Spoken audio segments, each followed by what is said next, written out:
Shalom, salam kebajikan bagi kita semua yang Tuhan kasih dalam Kristus Yesus. Kita akan kembali mendengarkan kebenaran firman Tuhan. Tetapi sebelum kita mendengarkan firman Tuhan, kita terlebih dahulu berdoa. Kita berdoa. Terima kasih Bapa yang baik buat segala kebaikan-Mu dalam hidup kami. Khususnya pada saat ini ketika kami akan mendengarkan firman-Mu, kami percaya Roh Kudus-Mu akan Kau utus ke dalam hati kami sehingga kami mengerti kebenaran sabda Tuhan. Dalam nama Yesus kami berdoa. Amin. Firman Tuhan yang akan kita dengarkan pada saat Minggu Quasi Dignity pada saat hari ini tertulis dalam kitab Kisah Para Rasul pasal 4 ayat 32 sampai dengan ayat yang ke-37. Demikian firman Tuhan. Adapun kumpulan orang yang telah percaya itu, mereka sehati dan sejiwa, dan tidak seorang pun yang berkata bahwa sesuatu dari kepunyaannya adalah miliknya sendiri, tetapi segala sesuatu adalah kepunyaan mereka bersama. Dan dengan kuasa yang besar rasul-rasul memberi kesaksian tentang kebangkitan Tuhan Yesus, dan mereka semua hidup dalam kasih karunia yang melimpah-limpah. Sebab tidak ada seorang pun yang berkekurangan di antara mereka, karena semua orang yang mempunyai tanah atau rumah menjual kepunyaannya itu, dan hasil penjualan itu mereka bawa, dan mereka letakkan di depan kaki rasul-rasul, lalu dibagi-bagikan kepada setiap orang sesuai dengan keperluannya. Demikian pula dengan Yusuf yang oleh rasul-rasul disebut Barnabas, artinya anak penghiburan, seorang Lewi dari Siprus. Ia menjual ladang miliknya, lalu membawa uangnya itu dan meletakkannya di depan kaki rasul-rasul. Sampai di sana pembacaan kebenaran firman Tuhan. Bapak Ibu yang Tuhan kasih dalam Kristus Yesus, ada pepatah lama atau semboyan yang disampaikan oleh para pejuang negara Republik Indonesia pada saat masa perjuangan, yaitu bersatu kita teguh, bercerai kita runtuh. Dalam semboyan yang dijunjung tinggi pada saat itu untuk memerangi para penjajah di negeri Nusantara kita ini, semboyan itu menjadi sebuah pengikat.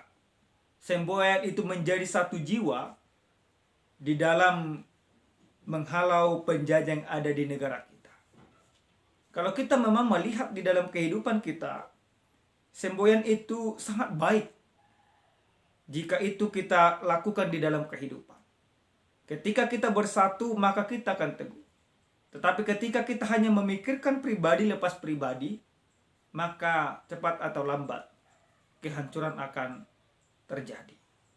Demikian juga kebenaran firman Tuhan yang sampai kepada kita pada saat ini. Bagaimana di dalam Kisah Para Rasul ini digambarkan kehidupan jemaat mula-mula. Ketika Tuhan naik ke surga, dan ketika Dia menjanjikan akan memberikan seorang penghibur. Dan sesudah penghibur itu sampai Roh Kudus itu turun pada hari Pentakosta, maka banyak orang pada saat itu mendapatkan kasih karunia dan banyak orang pada saat itu bertobat. Namun apa yang terjadi kepada para pengikut Kristus pada saat itu? Kehidupan yang ada di Yerusalem, khususnya kehidupan orang-orang Kristen pada saat itu tertindas. Mereka ditindas oleh karena keberimanan mereka. Bahkan mereka tidak bebas mencari pekerjaan. Mereka tidak bebas berusaha.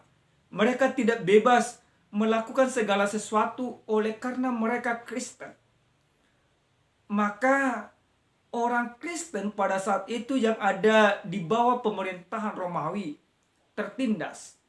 Sehingga gerakan-gerakan bawah tanah sangat berkembang pada saat itu. Akan tetapi sekalipun terjadi penindasan di tengah-tengah orang Kristen, namun iman percaya mereka untuk tetap setia kepada Tuhan, untuk tetap teguh di dalam iman mereka tidak akan pernah bisa dihancurkan di dalam penindasan itu. Bapak Ibu yang Tuhan kasihi, dalam kebenaran firman Tuhan pada saat ini telah disampaikan kepada kita bagaimana cara hidup jemaat mula-mula. Cara hidup mereka yang pantas kita tiru hingga pada saat ini. Jelas di dalam perikop kita dikatakan adapun kumpulan orang-orang yang telah percaya itu mereka sehati dan sejiwa.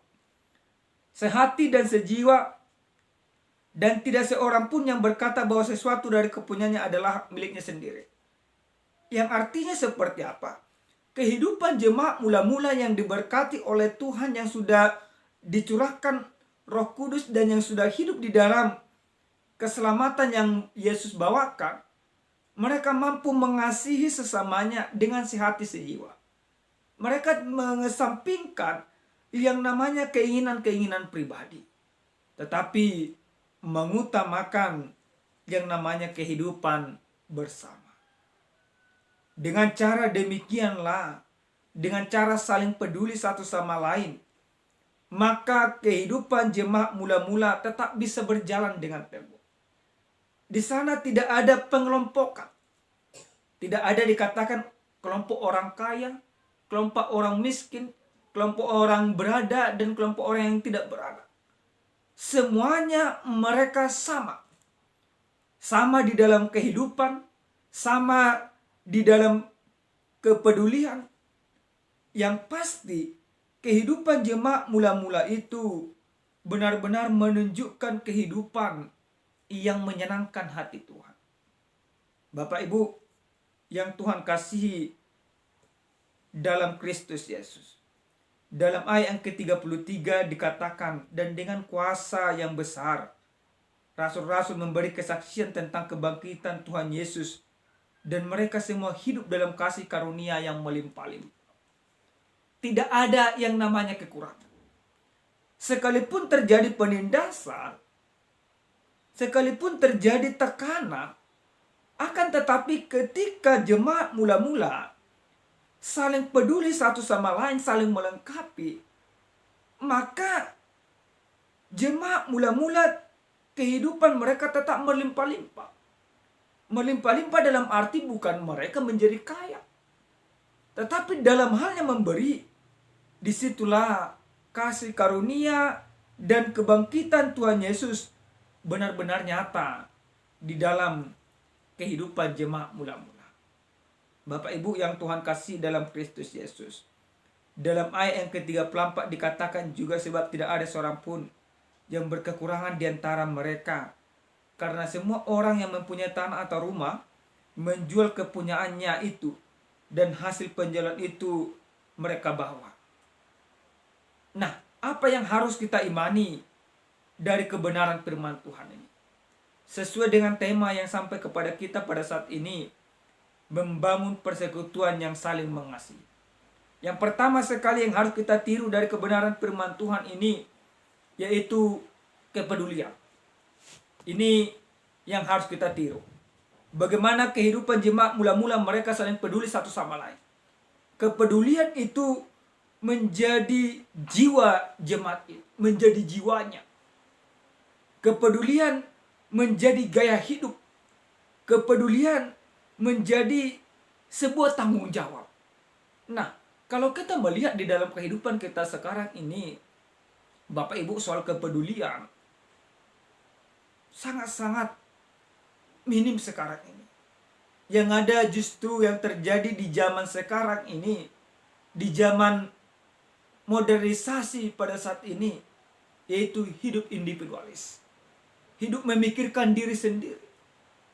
Yang mana kehidupan yang mengesampingkan kepedulian akan menghancurkan sebuah komunitas atau sebuah kehidupan.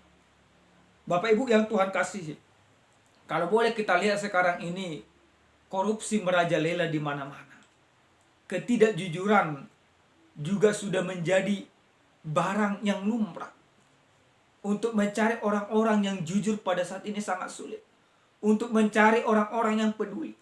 Jika kita melihat banyak memang sekarang ini orang tiba-tiba baik, tiba-tiba suka menolong, tiba-tiba kepedulian yang tiba-tiba. Hati-hati.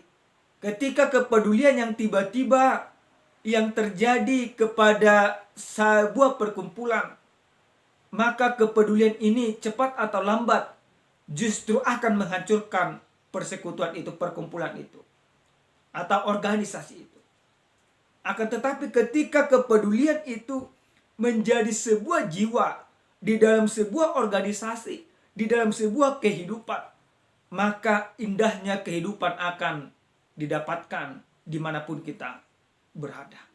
Bapak Ibu yang Tuhan kasihi, kalau kita melanjutkan konteks dalam kehidupan jemaat mula-mula, tidak ada yang namanya di sana kerakusan, tidak ada yang namanya ketamakan, tidak ada yang namanya kesombongan, tidak ada yang namanya korupsi.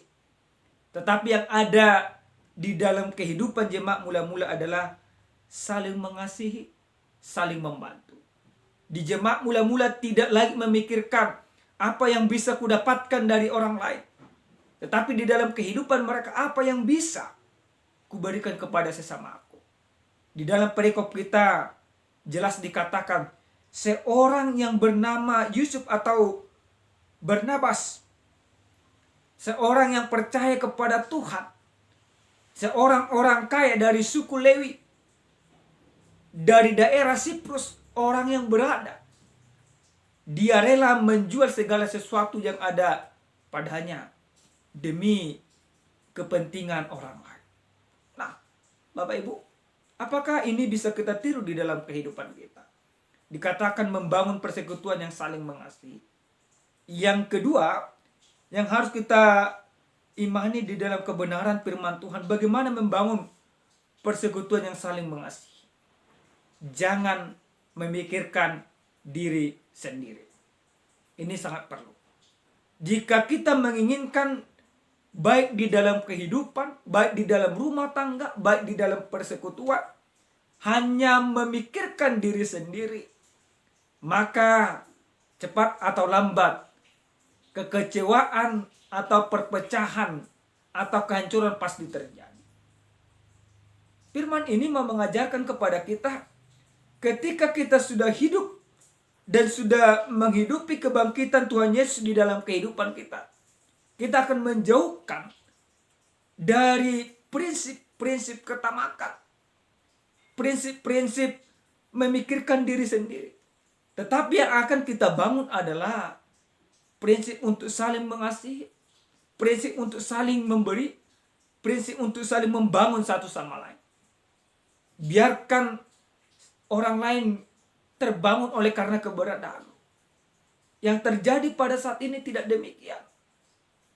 Sekarang ini bagaimana aku lebih hebat daripada orang lain, dan orang lain maunya jangan sampai maju. Kehidupan jemaat mula-mula mengajari setiap orang yang percaya bagaimana dia mampu mengangkat orang lain demi kepentingan bersama. Bagaimana dia mau rugi demi kepentingan bersama. Yang dipikirkan mereka adalah persekutuan itu adalah persekutuan yang benar-benar mengasihi dan persekutuan yang benar-benar takut akan Tuhan. Yang ketiga, dan ini menjadi yang terakhir Bapak Ibu jemaat Tuhan. Bagaimana kehidupan jemaat mula-mula atau membangun persekutuan yang saling mengasihi. Hiduplah di dalam kasih itu sendiri. Nah, kasih yang dibangun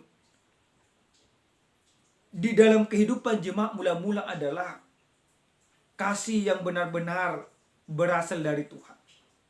Bukan kasih yang mencari keuntungan. Kasih yang mereka bangun adalah benar-benar kasih agape. Kasih yang tidak mementingkan diri sendiri, tetapi yang mementingkan kebersamaan. Ini yang terjadi di dalam kehidupan jemaat mula-mula. Jadi sekalipun tantangan, goncangan, pergumulan datang melanda kehidupan mereka, sekalipun banyak cobaan yang mencoba menghancurkan kehidupan jemaat itu, namun ketika jemaat itu mampu saling mengasihi, saling menguatkan, saling membangun, maka tidak ada senjata yang paling kuat sekalipun yang bisa menghancurkan jemaat itu. Mereka kuat di dalam keberimanan, mereka kuat di dalam kebersamaan, dan mereka kuat didasari oleh kasih yang daripada Tuhan. Bapak Ibu yang Tuhan kasih dalam Kristus Yesus, ada sebuah cerita. Ada seorang orang kaya yang mempunyai 2 orang anak. Suatu ketika si orang kaya ini membagikan hartanya kepada kedua anaknya. Satu orang anaknya sudah diketahui dia bahwa anaknya ini hidup dengan keborosan dan pesta pora. Akan tetapi anaknya yang satu lagi hidup dengan kesederhanaan dan ketaatan. Suatu ketika si orang tua berpesan supaya kalian semuanya bisa hidup makmur bersama, maka kalian harus saling peduli. Dia meninggal waktu pun berjalan. Dan yang terjadi Bapak Ibu jemaat Tuhan, kedua anak ini berlainan arah. Yang satu ke kanan dan yang satu ke kiri. Seorang anak menjadi kaya, akan tetapi seorang anak menjadi miskin. Namun apa yang terjadi? Si kaya hidup dengan kekayaannya, si miskin hidup dengan kemiskinannya. Si kaya hidup dengan sahabat-sahabatnya, si miskin hidup dengan sahabat-sahabatnya. Si kaya menjadi berarti bagi sahabat-sahabatnya, si miskin menjadi berarti bagi sahabat-sahabat. Namun suatu ketika ada sebuah musibah yang menjadikan si kaya ini menjadi miskin. Dia tidak terima dengan semua peristiwa yang ada, yang terjadi di dalam kehidupan. Dia mengeluh, dia menangis, dia mengutuk Tuhan. Akan tetapi si anak yang boros dan suka pesta pora senantiasa menopang kakaknya, saudaranya ini dengan segala kekurangan dan keterbatasan. Ini mau menunjukkan Bapak Ibu jemaat Tuhan, tidak persoalan engkau atau kaya ataupun miskin, tetapi ketika engkau mengasihi sesamamu, engkau akan mampu menolong dia di dalam segala kekurangan. Mungkin orang lain pada saat ini memikirkan tentang masa lalumu, tentang engkau sekarang ini, tetapi yang pasti setiap kehidupan pasti berubah. Tetapi yang kita inginkan adalah bagaimana perubahan itu benar-benar mengarahkan kita ke dalam perubahan yang lebih baik. Bapak Ibu yang Tuhan kasihi, kehidupan jemaat mula-mula menjadi landasan kita di dalam menjalani kehidupan. Bagaimana engkau peduli kepada sesamamu, bagaimana engkau peduli kepada orang-orang yang ada di sekitarmu, bagaimana engkau mampu membangun orang di dalam kelemahannya, bagaimana engkau mampu memberi tanpa mengharapkan balasan, bagaimana engkau mampu mengasihi sekalipun engkau tidak dikasihi. Hanya orang yang benar-benar hidup di dalam kesaksian dan kebangkitan Kristus, hanya orang tersebutlah yang bisa melakukan semuanya ini. Jika engkau katakan bahwa dirimu adalah menerima anugerah kebangkitan Yesus Kristus, maka hiduplah di dalam imanmu dengan cara mau memberi satu sama lain. Amin. Kita berdoa. Terima kasih ya Tuhan kami, Tuhan yang maha baik. Terima kasih buat kebenaran firman-Mu. Kau telah mengantarkan kami, mengajarkan kami untuk bisa membangun satu sama lain. Biarlah kebenaran firman-Mu kami hidup dalam kehidupan kami. Terima kasih Bapa. Dalam nama Yesus kami berdoa. Amin. Shalom. Tuhan memberkati.